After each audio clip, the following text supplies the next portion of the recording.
Welcome back, Slingers, to another Wordslinger podcast. I'm happy to have you here. And this week, I'm talking to a fellow author, a fellow thriller author who writes stuff that's right up my alley, which means hopefully it's right up your alley. So stick around for this interview with George K. Mehok. It's the Wordslinger podcast, where story matters. Build your brand, write your book, redefine who you are. It's all about the story here. What's yours? Now, here's the guy who invented pants optional, Kevin Tomlinson, the Wordslinger. Wordslinger. Well, I am Kevin Tomlinson, the Wordslinger, and I'm happy to have you here again. Thanks for tuning in every week. It means a lot, you know. It, among other things, it means that I have a reason to do the show. If you're not tuning in, then there's no point in any of this. So I appreciate you being here. Some housekeeping stuff real quick before we jump into the interview. So as of today, it's November 7th when I'm recording this. This should go live same day. We'll see. Every now and then things go hinky and haywire, and you never know. But around this time, it should go live.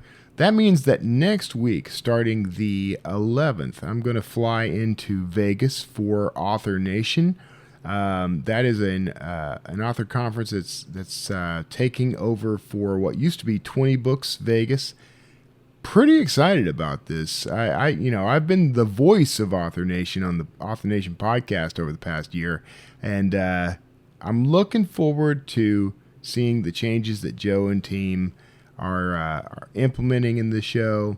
It's kind of incredible. I'm really kind of touched and honored to be part of it from the inside, and I'm going to be a host and MC for some of the speakers and events that are happening there. I'm going to be on some panels with some big name authors like A.G. Riddle. Kevin Smith is going to be at the event on Thursday night. I think I've got things sussed out for me to do a book signing Thursday and or Friday. So if you're a reader and you want to get a book signed, I should have a box of books to sell while I'm there as well.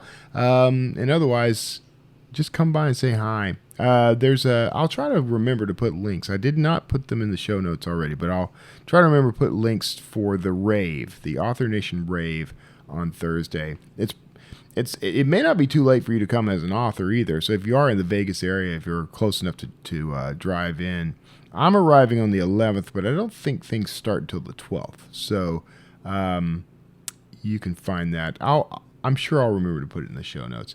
Other than that, I had a great mention on Dave Cullen's YouTube channel yesterday. He did a review of a whole bunch of indie created fan films and things. Mostly there was a couple of like Star Wars fan films, and then there was one that was based on Predator, which is awesome.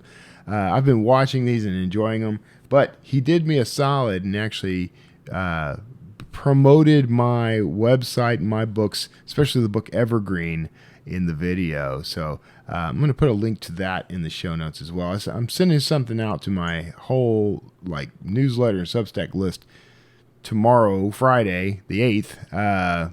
But you guys, because you're tuning in early, you get to see it early. But go over to Dave's channel, subscribe to his stuff, to check it out. It's a lot of fun. I watch the show regularly.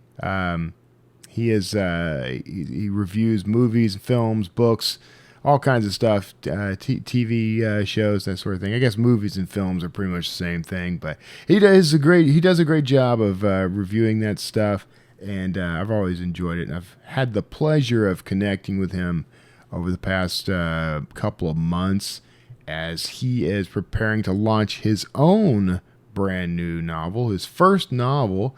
It's been a lot of fun working with him, helping him kind of figure some things out on that front and get a grasp on indie publishing. So when that is out, I'll be sharing links to that, and I'm also planning to bring Dave on the show for an interview. So because I think there's a lot he's experienced in this that I think would be beneficial to incoming authors for sure, but even established authors, I think, would get something out of this story. So I'm looking forward to having him on the show in the near future. So tune in for that. For now, we're going to jump into this interview with George Mehok, he's a brand new author as well. He's done something pretty remarkable, which was, this is his first novel.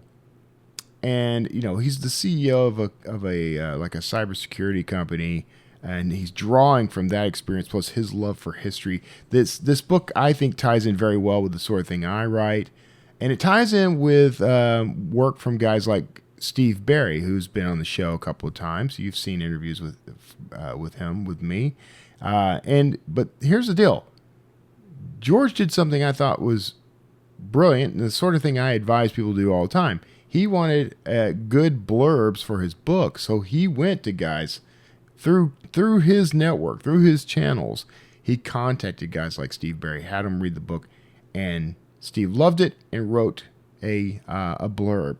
So that's the lesson here is, when you need something like that, when you want something like that, find a way to ask.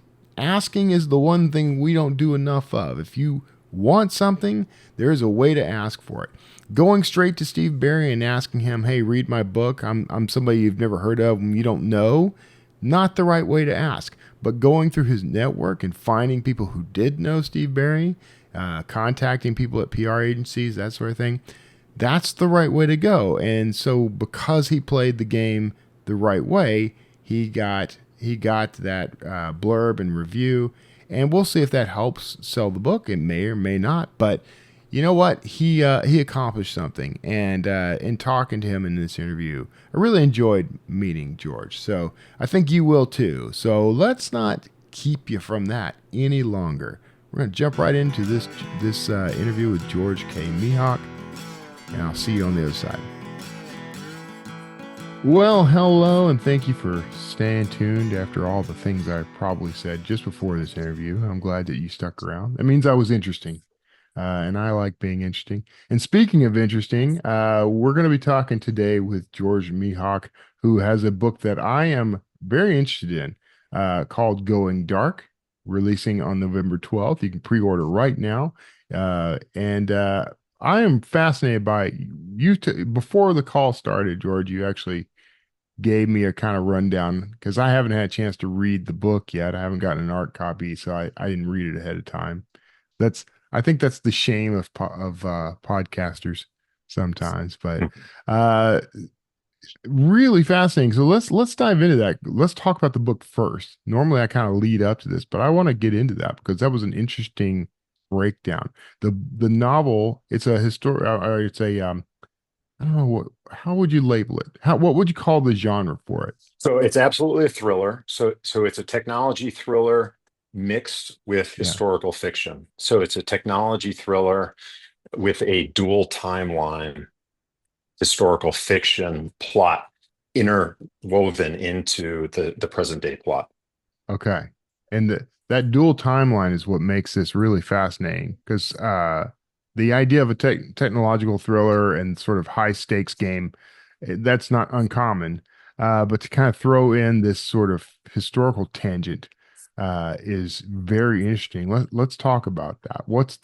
How does the dual timeline work for the book?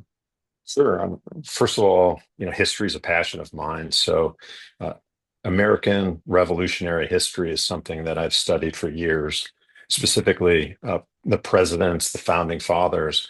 So I am just fascinated by the stories of those individuals and what they've dedicated themselves to in terms of sacrificing their livelihood, their lives. So there are so many great stories. So this is about the story of George Washington's Guardsmen and the origin of what's called a fictional group called the Liberty Unit. This is a group that protected George Washington and was founded in 1781, 6 years into the American Revolution.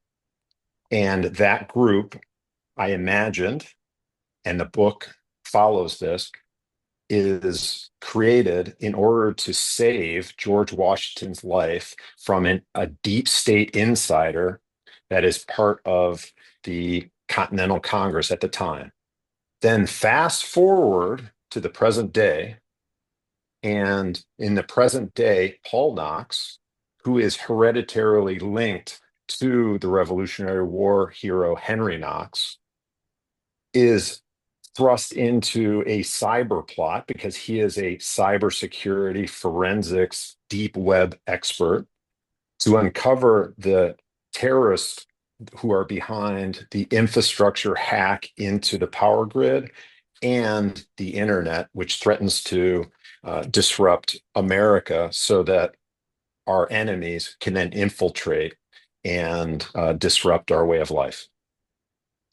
Yeah, that's classic thriller plot right there. And Absolutely. I'm really intrigued, because there was a lot of stuff that went on with Washington and his men, the whole Secret Six thing. Does this Mhm. tie in with that? Is there any like historical like crossover here, or is this organization entirely out of your head, or did you base it on No, something? no. I Yeah, absolutely based it on the guardsmen who were yeah, formed to protect George Washington. It was a small group, and then also his spies. yeah, So, so the Culper Code and yeah, the way that he encrypted information and kept it out of the British hands and ciphers and so forth. That my background is information technology, specifically cybersecurity. So I understand how modern day encryption works, yeah, and then did a lot of research about how Thomas Jefferson, George Washington, John Adams, how they encrypted their information so it couldn't be exposed or was prevented from falling into the enemy's hands. So the book and the story, the historic storyline, follows as realistic as possible the uh, the guardsmen and also the time. yeah. So and I can tell you more about that, but it's I did a tremendous amount of research in order to make it as realistic, but also as entertaining as possible. Yeah. That and the balance with things like this, the research versus entertainment value, Right. can be tricky to pull off. How did you manage Absolutely. that? How did you balance those two things? Because there's a tendency sometimes for us to, I fall in love with the research. And so Right. I end up trying to cram, I just spent 100 hours researching this. And so I want all 100 hours of that in the book. How do you Well, avoid that? as you know, being a thriller writer, the plot has to continue to move, if not accelerate. So I was very conscious when I found myself maybe over over describing or into too much detail a setting or even a confrontation. I really tried to back off to ensure that the characters were moving forward in their journey in a way that it wasn't diving too deep into whether it be the Culper Code or the weapons of the time and so forth. So Right. it's such a balance because Yeah. as writers we're so fascinated by it and we want to explain it to everyone, and Yeah. and I just have to find myself pulling back, and I get my beta readers really help. Oh yeah. And yeah, the beta readers really help. So it and just thrillers have to move. You have to remember it's not a nonfiction historical book. Right. It's an entertaining thriller that again has to move. Yeah. So what do you end up doing with all that excess information that doesn't get to go in the book? There's so much information. There's so much information that I have. It's actually gonna, it's some of it will land in the second book in the series. Oh, okay. So it's a series. So I'm about a third of the way through. So the characters in both the historical timeline and the present day timeline will continue their journeys. Let's say, Yeah. Yeah. yeah. Oh, good. I love hearing people say that it's part of a series, because what Yeah, happens is you fall in love with characters, or you fall in love with a certain idea, and when the book's over, what do you do from there? that's right. You're forced to go look somewhere else. Well, and in particular, when a writer, you become these characters. As I'm writing, Yeah. you enter the world of Paul Knox or Jack Jewett, who's the protagonist in the historical series, the plot line. Hmm. He was a Virginian, and he has to ride 400 miles north to the fort at West Point. And along the way, he passes Trenton, Philadelphia, New York, and all of a sudden you're there and you become that character. So you want him to live on, in future books. That's the concept. Yeah. Uh, yeah, so I write, one of my series involves I write mostly archaeological thrillers. Okay. Okay. So I created a fictional, like, governmental federal law enforcement task force that my guy can be a part of. A little convoluted, but it works. But I did that because I didn't want to be constrained to trying to run by the rules of an Very existing good. organization. So, are you, because you have this history to live up to, do you find any challenges in that direction? Absolutely. Absolutely. So I have a story that I can tell you very briefly. So Henry Knox, that's General Henry Knox. He was George Washington, and this is true. He was George Washington's master of artillery. So he was the one who uh, positioned the cannons at Yorktown. He was with George Washington from the beginning of the Revolutionary War to the very end, and became our first Secretary of Defense, or Secretary of War at the time. I shared the advance copy with the Henry Knox Museum, Yeah. and the librarian read it and said, you have some things that are inaccurate. And I said, okay. But she didn't tell me what. Yeah. And I said, could you just list a few for me? I want to make it as realistic as possible. And in one of the chapters called the Liberty Unit, Henry Knox, in front of his men, boxes a Hessian fighter, Hessian soldier, in Yeah. order to inspire his men. He's because Henry Knox was a fighter in Boston. And the librarian at the Henry Knox Museum said, I'm sorry, but Henry Knox would have never fought in front of his men. Wow. And I understand that this is fiction, and the idea, and I did my absolute best to ensure that I respected the character of Henry Knox. But again, you're creating a fictional story, so I appreciated her feedback, but at the Yeah. same time, it's fiction, right? So it Yeah. makes it very interesting. Yeah, that's challenging when you have an actual historical figure. I can imagine that is quite challenging because you want to get it right. I mean, at least in spirit, Well, because that's the key. It's in yeah, spirit, yeah, right? And you want to respect, especially for founding fathers, respect their place in history. yeah, yeah. Did you have moments where, you questioned whether or not you were giving someone, proper treatment when you were writing? I did. Thomas Jefferson Hmm. is in the early chapters of my book, and it starts with John Jewett riding 40 miles from Richmond to Yeah, Monticello to warn Thomas Jefferson. Well, as you know, Thomas Jefferson he ran his plantation with slaves. yeah, So I wanted to respect history, but at the same time, under with the understanding that we've come a long way, over 250 years. So I had a, I wanted to share with readers what it was like at the time, but then respect our present day, if you understand what I'm saying. Yeah. Yeah. That's that's particularly challenging, especially these days.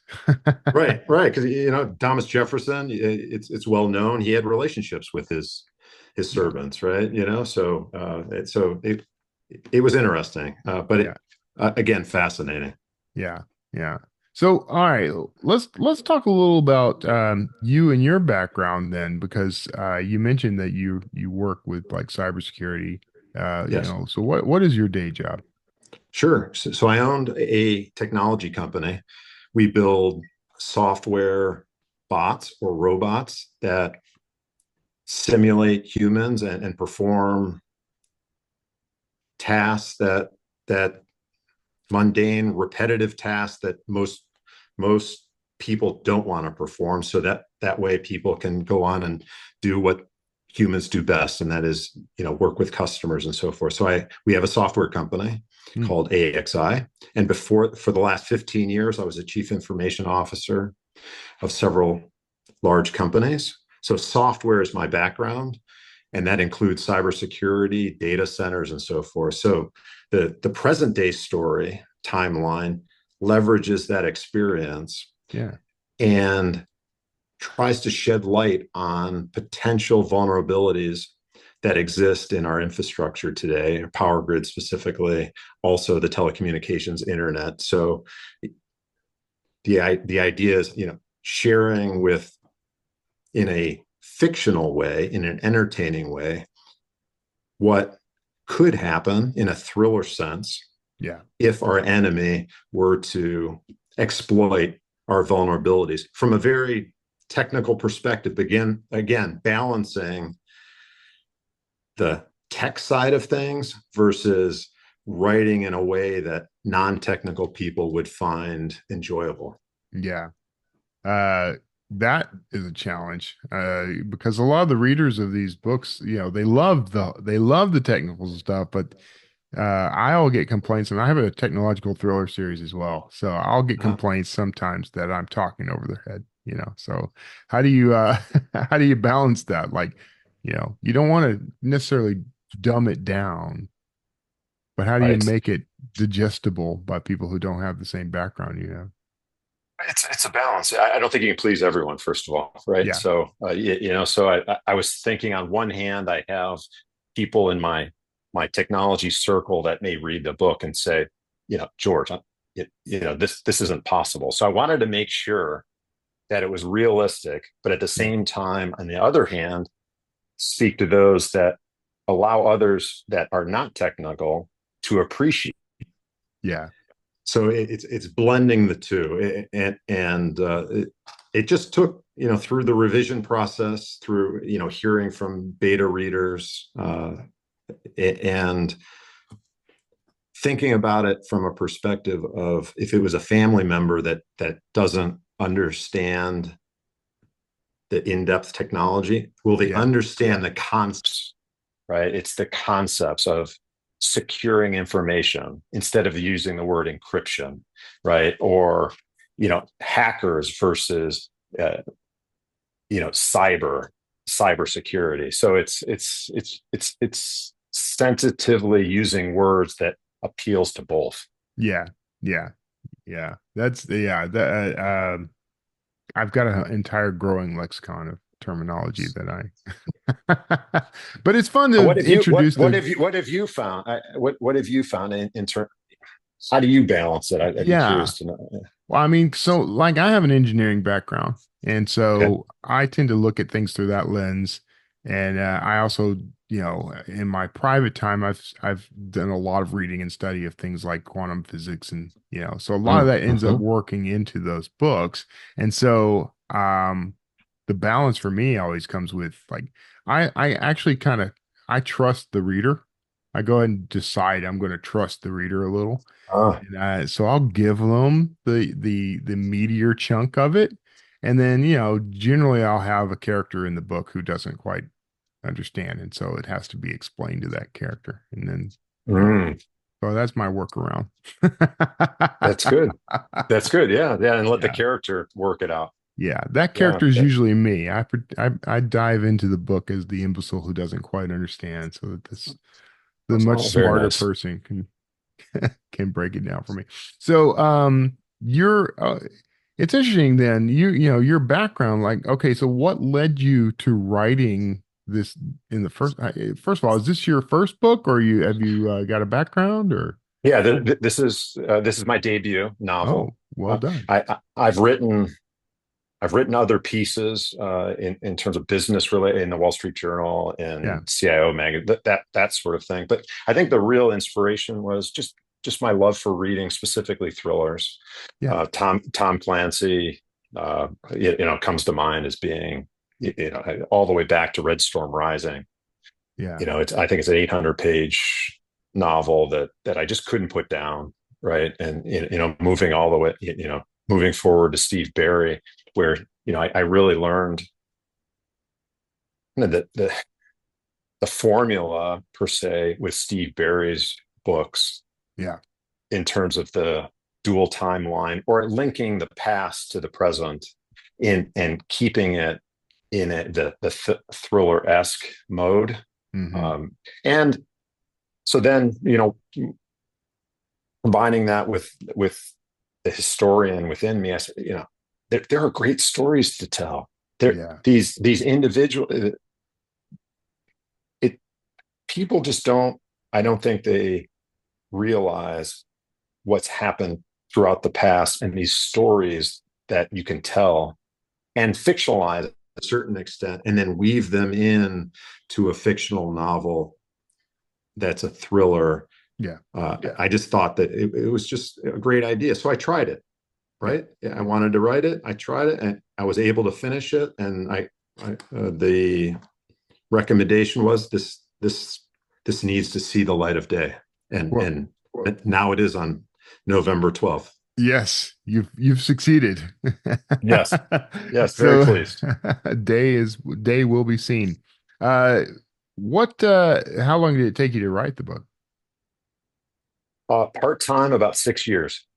Oh, okay. You've been working on this one for a little while then.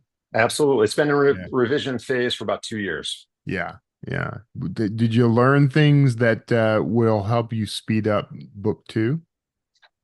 Absolutely, absolutely. It was, well, first of all, the thriller genre has its own technique, Yeah. and that was important, from dialogue to pacing, to character development. All of much of that I now know. I can't profess to be great at it. I mean, my readers will tell me, but Yeah. it will improve. So that's going to help. Also, just the process, and writing every day.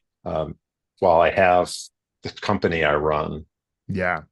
I I I have I I really enjoy storytelling and research, and the two combined, allow me to just move forward quickly when I have a grasp on the idea, Hmm.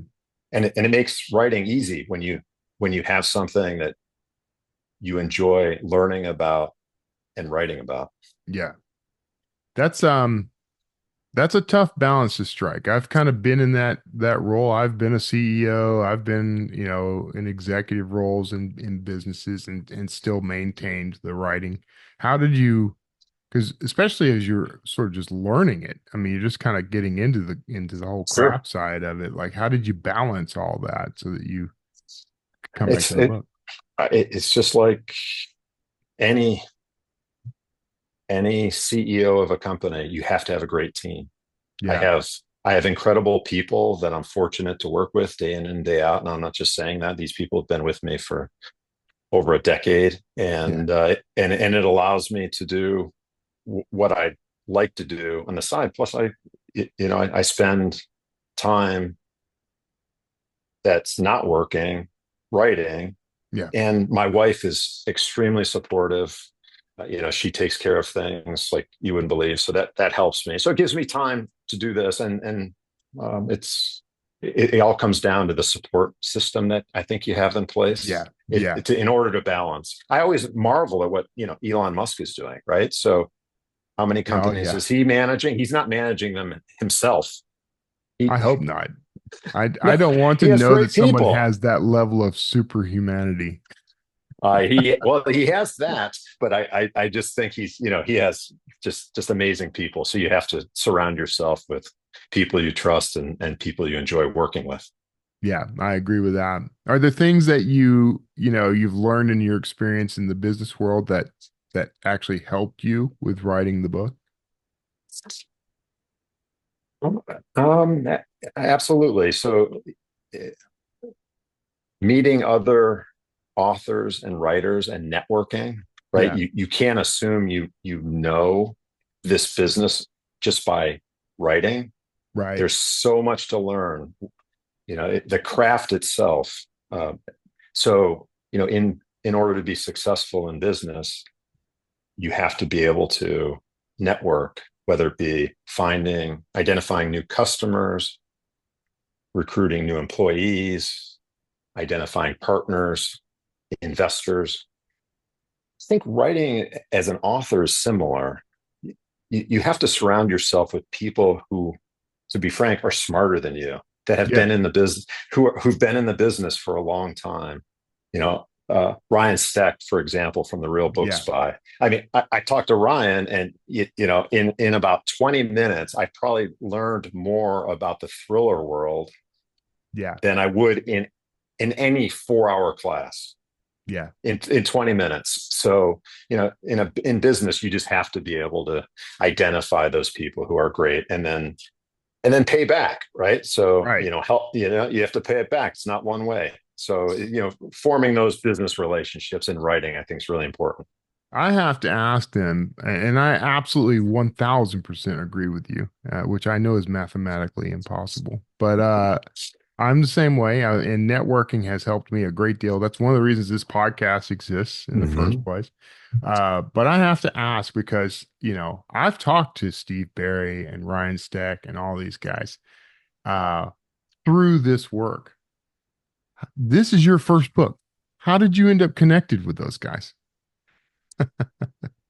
It's connections through connections, Yeah. right? It's referrals.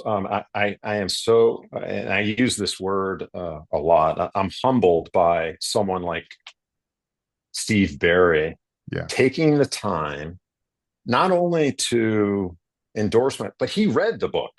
Yeah. I mean, I'm so appreciative. So it I have people within my network that recommended it to these people, and Ryan. I mean, Ryan's infamous in the thriller Yeah. genre. And I Yeah. followed him and I contacted him and I said, he's from Detroit. I'm from Cleveland. We Okay. kind of, we go Yeah. back and forth with the Tigers or the Lions versus Yeah. the Browns and the Guardians. So, you have to find those connections. Yeah. Yeah. I love Ryan. He's a character. He and I got along famously. So I need to actually Yeah. follow up with him. So this is a good reminder to me. Oh Because he was yeah. going to be on the show. I've never managed to. We're those two ships that are always passing in the night. We never managed to. I Well, got him on the Writers Inc. podcast, but I haven't had him on this one. yeah, he just had a new book come out called Out for Blood. Yes. Yeah, he'll talk to you about that. And then he has another one going out. Ironically, it has a very similar name, Gone Dark. Mine is Going Dark. Okay. And so we're joint marketing. So, Yeah.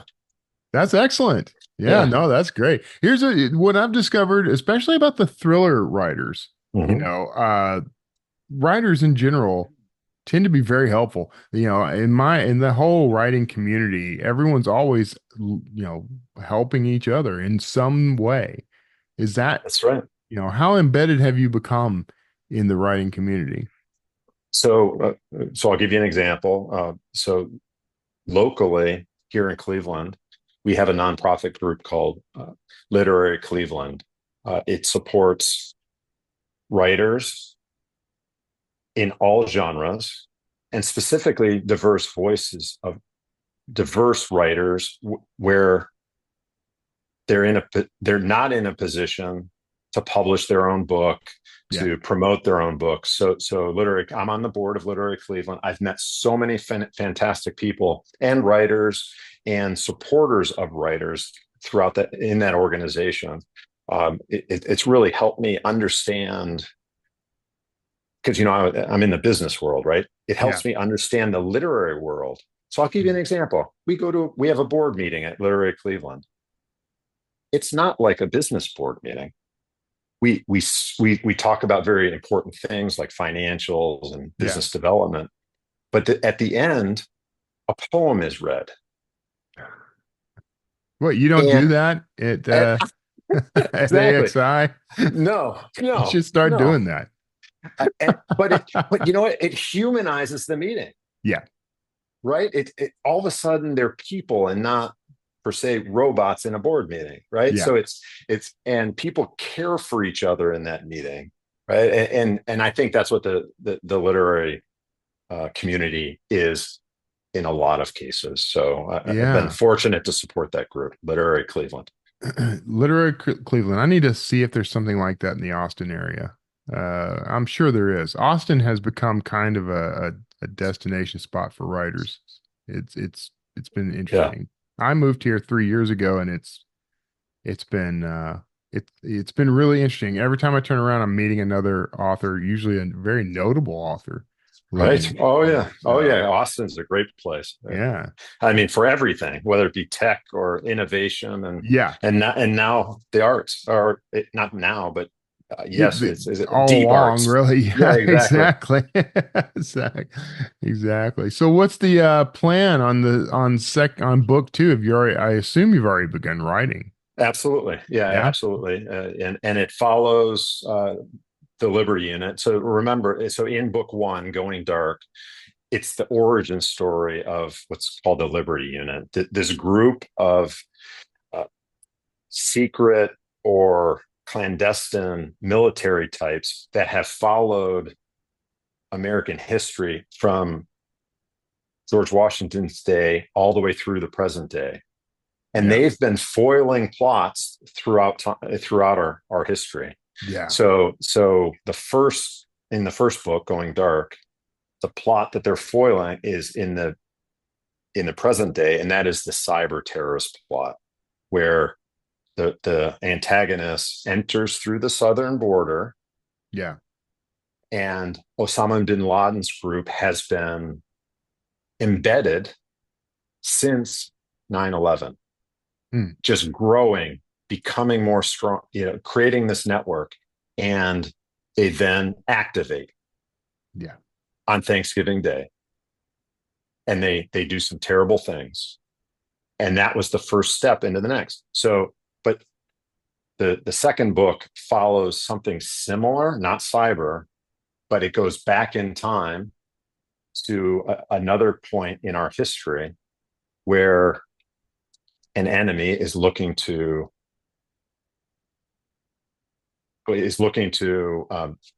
attack the United States, and the Liberty Unit has to rise again and come out of the shadows and do the work that they started back in 1781 for George Washington.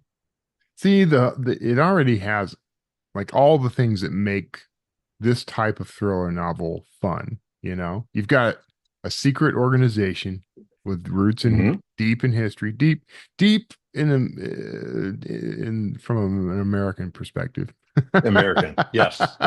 But then then they're secretly the heroes, the unsung heroes who are saving us from evils we didn't even know were out there.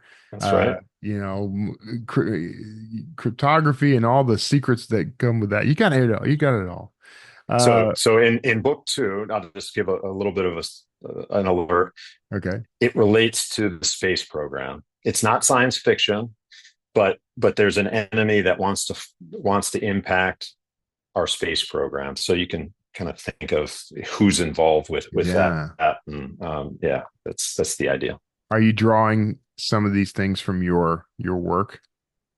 Absolutely. I was fortunate to work at Cape Canaveral with NASA and was involved with 3 space shuttle launches. I was a young systems engineer at the time, working on the inventory system that kept track of all the parts of the space shuttle, from tiles to wheels to. So I was on the base as close as you could get. It's about 4 miles away from the launch pad. So I have that experience of, what it feels like to drive from Titusville, Florida, which is right on the edge of the Cape, into the base. And, imagine what would happen if it was infiltrated, right? Yeah. By a sleeper agent, that kind of idea. Yeah. Yeah. Well, that is, I'm already excited about all of it. So I've already pre-ordered your first book. So Great. you have a customer in me, and I'm looking forward to it. And Thank you.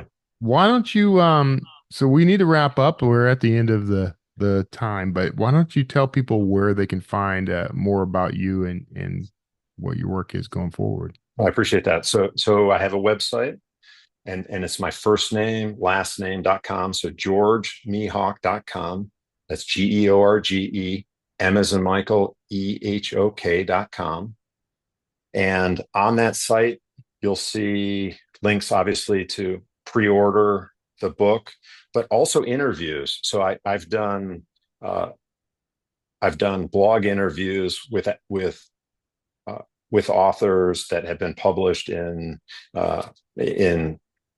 International Thriller magazine and so forth. Yeah. So there's some interesting reading there too. But that's the primary. Goodreads, obviously. There's currently a Goodreads giveaway going on. So if you don't want to pre-order, go ahead and enter the giveaway at goodreads.com. There you go. The low risk, no risk approach. There you go. All right. Well, George, I've really enjoyed talking to you, man. I can't wait to read the book. Coming out for those tuning in, it is on pre-order right now. It's releasing November 12th. Go and pre-order. We like to pre-order. That's good for everybody. But otherwise, thanks for being a part of the show, George. Thank you. Thank you. All right, everybody else, thank you for being a part of the show. If you weren't showing up, we'd just be a couple of guys having a conversation with each other out of the blue. So you are important to us. So thanks for that. Thanks for buying our books and supporting us in this dream/career that we have. Now stick around, because after this, I'm sure to say something really interesting at the note at the end. He said, messing up his own spiel. And thank you again for tuning in. We'll see you all next time. Well, here we are at the note at the end. I hope you enjoyed that interview with George. Please be sure to pick up his book, Going Dark. You'll find a link to that in the show notes. It is an affiliate link, so you'll be benefiting me financially in some small way with every purchase. So, and of course, we want to support these authors as they emerge. New authors are needed. Seems to me that's, I don't know, my lot in life right now is to apparently find and nurture new authors. That's what seems to be happening. That's the way my career has shifted since leaving Drafted Digital, which is interesting. My work at Drafted Digital was all about helping indie authors to start and build and grow their writing careers. And I was honored to do that work. I think Drafted Digital is an amazing company still, and it's been instrumental in launching the careers of a lot of writers. And now I'm in this whole new era of, I've talked to several people now, and I've become part of several ventures that are aimed at helping to discover this new sort of era of talent. These new authors who are, emerging, And I'm still kind of getting my feet under me with this. I'm still kind of figuring out what it means for me to be a part of this. But it's sort of like when you have, I believe in God. I don't know about you, but I do. And I also believe that God has a sort of pre-written plan for us. And we have free will in that we can move around within the lines of that drawing. But I think our life goes smoother and better, and we have more joy when we align ourselves with God's will. All that to say, there are hints that come along. That's what's happening with me. I'm having these hints about what I should be doing with my life and career. Writing, of course, is the thing. That's what I do. But I've never been one who can just idly, stand aside. Like I want to be active. I want to be a part of something. I want to be a part of a community, part of a movement. That's just been part of my DNA since I was a kid. I mean, since I was born.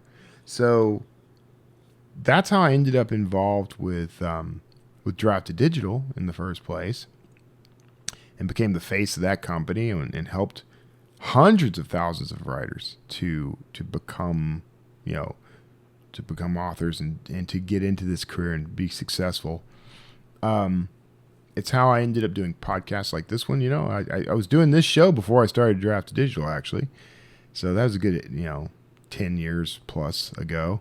And it's how I ended up on shows like Writers Inc. podcast that I do with J.D. Barker and Christine Daigle and Jenna Brown.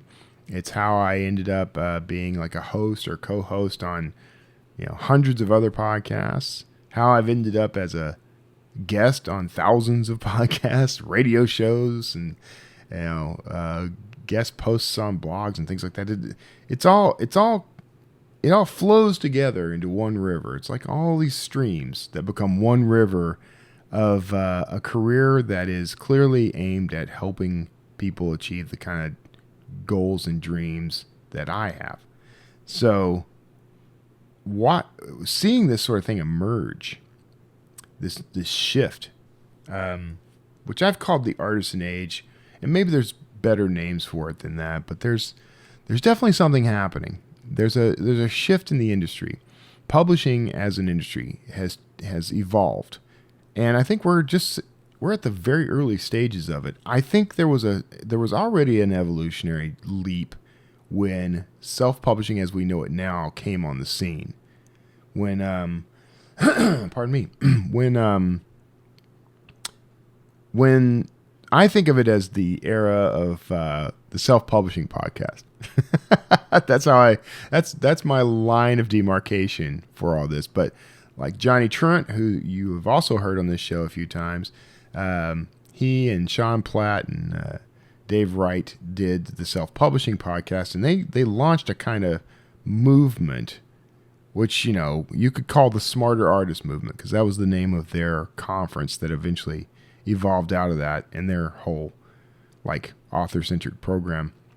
And because of those guys, a lot of us sort of dipped our toes into the kind of thing they were doing. We started learning and growing. We sort of nurtured each other. And there's a lot of us OG folks who kind of evolved out of that crowd. I'm one of those. I'm one of the people who kind of came out of that space. And then I became involved with Draft to Digital, which was like another step. And I see Draft to Digital as being part of that early evolution. And sites and tools like Draft to Digital, like Publish Drive and Smashwords, which Draft to Digital ended up acquiring. Those things were part of the early stages of a dynamic shift in the publishing world. And now, ironically, I think because of AI and the emergence of generative AI and learning language models, there's a whole new thing happening. Recent news story that we shared on the Writers Inc. podcast was about Random House, including in its language in the like copyright announcements and the contracts and things for books, that the books cannot be used for training AI. I actually think that's a mistake, but that I may be alone in my perception of AI and writing. But here's the thing. I don't think AI is the threat to writers and publishing that a lot of people perceive it to be.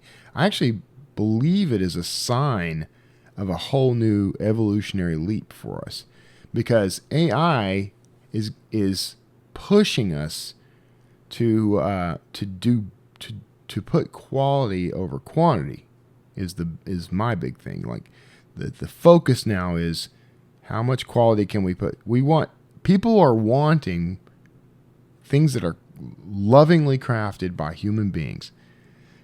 There is still an audience for stuff, the quick churn stuff.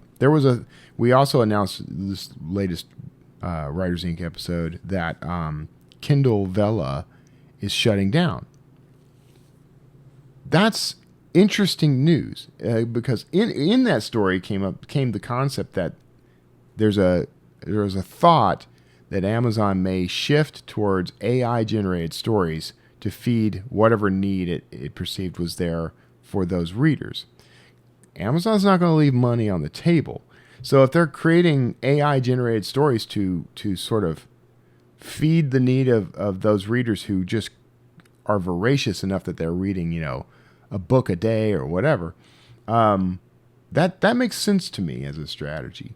I may not, I don't benefit from it, and I don't necessarily like that that's a trend, but then those readers aren't necessarily my readers.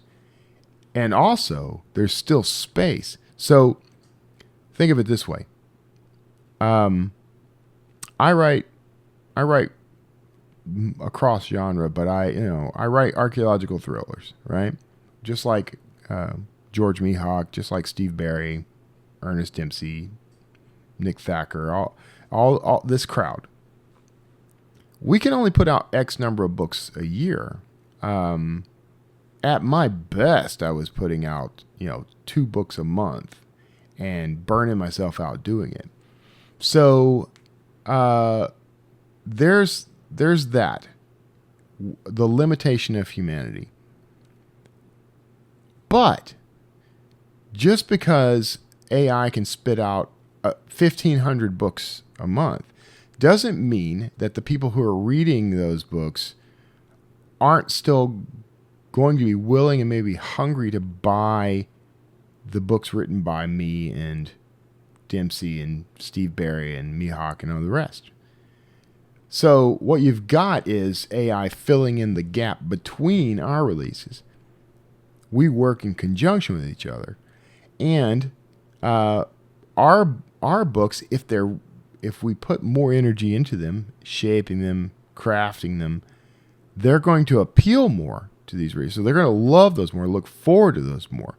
So it's a little bit like I kind of think of it a little bit like there's a film studio called Asylum Films. They're the ones responsible for things like Sharknado.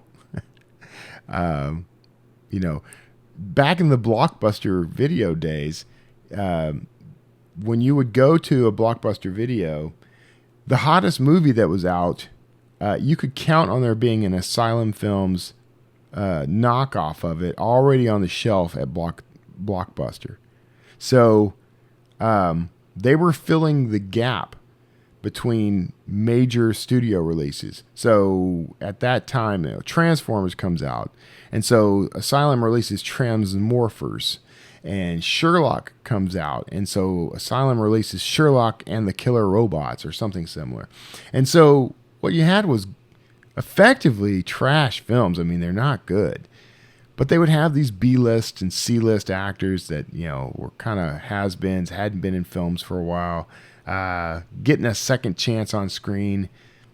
Stories that were written over a weekend and shot over another weekend. Fairly decent production value considering.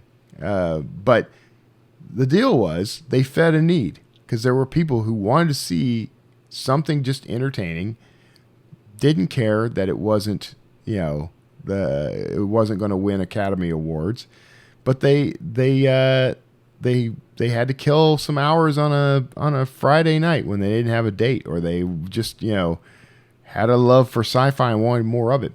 That same crowd, there's a crowd just like that in the reading world who want as many sci-fi books, as many romance books, as many thrillers as they can read, and they don't want to have to wait between releases of Kevin Tomlinson books or Dan Brown books, you know. So those of us who are writing in these genres, we're kind of filling that gap. But even if all of us together just knuckled down and dumped a few 100,000 of these books on the market in a year, we're never going to compete with the production rate of AI. But then AI just can't compete with our quality and perspective. Could it someday? Yeah, probably. But I still think that there's always going to be a market and demand for human-generated work, because no matter how intelligent an AI gets, and no matter how I don't know, I forget, the terms are eluding me, but like predictive. So there's the difference between language learning models and generative AI and predictive AI, and the more predictive it is, the more human-like it is in its thinking.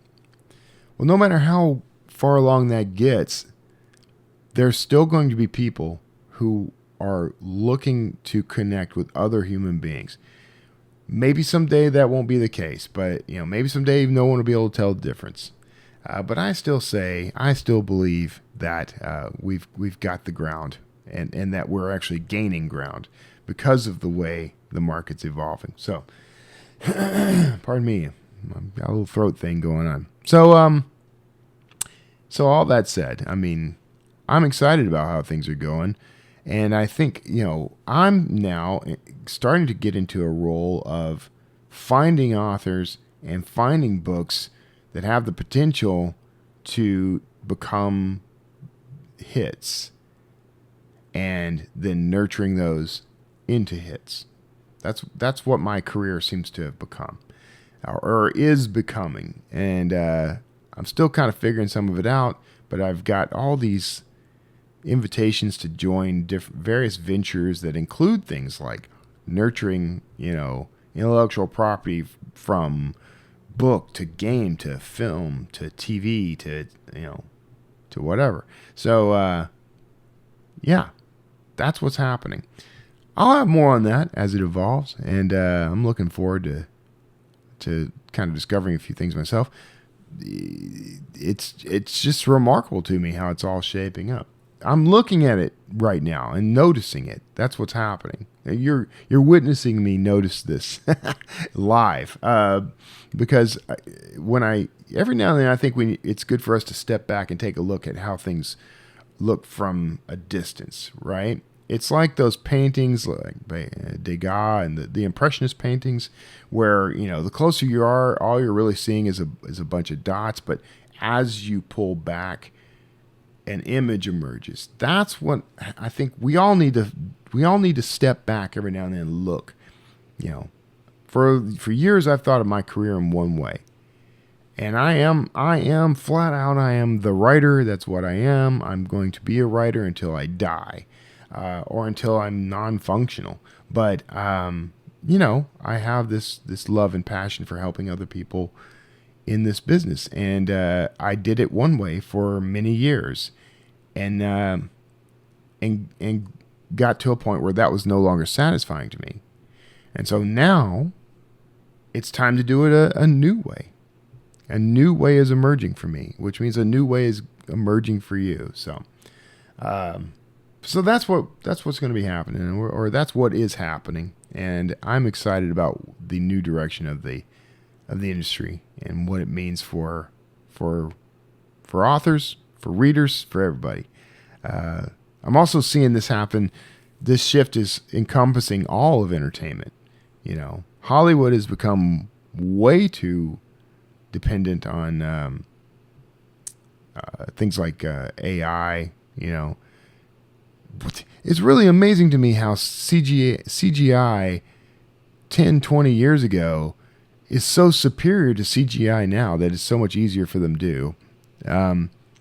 Seems lazy to me, but what I'm seeing is the studio system in Hollywood is going down. because we're starting to see, like, you don't need Hollywood, you don't need the studio system to do this stuff anymore. We got people who are creating things in their, in their spare time, out of their garages, out of their backyards, that are every bit as good, maybe better than what Disney and others are producing. I just watched, if you go to the link that I'm going to put in the show notes, where Dave Cullen is mentioning my books, he reviews 3 fan films that I think are easily as good a quality as anything coming out of Disney and Disney Plus right now. Who owns the Star Wars franchise? Easily matches them in quality in terms of effects, script, acting, all of it. That's what I think is happening. I think we are finally seeing a break from this region, this system that had a stranglehold on what we were allowed to see as entertainment. People are tired of it. People are tired of having ideologies dictated to them. They're tired of being told what's good when they can look at it and plainly see that it's the emperor just has no clothes. So anyway, good time to be alive. A good time to be a part of the entertainment industry, the arts industry. And that's what this really is. I say entertainment, but what I really mean is the arts. We are emerging into a whole new era of the arts, the artisan age. So brought it right back, put in a nice little bow. So anyway, that is this week's note at the end. I hope you're enjoying these. The Wordslinger podcast is also evolving, and I'm loving it. I hope you are too. Make sure to let me know. If you're watching on YouTube, drop a comment in the comment section below. Make sure you like, subscribe, share, hit the bell for notifications. If you're listening to this on one of our many fine podcasting platforms, there are ways to emulate this behavior. Leave a review, a comment. I try to find this stuff. I don't get alerted on any of this, but feel free to share this with your friends, however you prefer to listen to it. And thank you for helping me to build something that as time goes by, the Wordslinger podcast is becoming deeper and richer and more profound to me. And I hope it's doing the same for you. So thank you for being a listener. Thank you for helping me make this thing grow. And thank you for being with me in this new shift, this new evolution into the artisan age of creative work and arts. So that's it for this week's Wordslinger podcast. I hope you enjoyed this episode. I'll see you all next time. Take care. Wordslinger.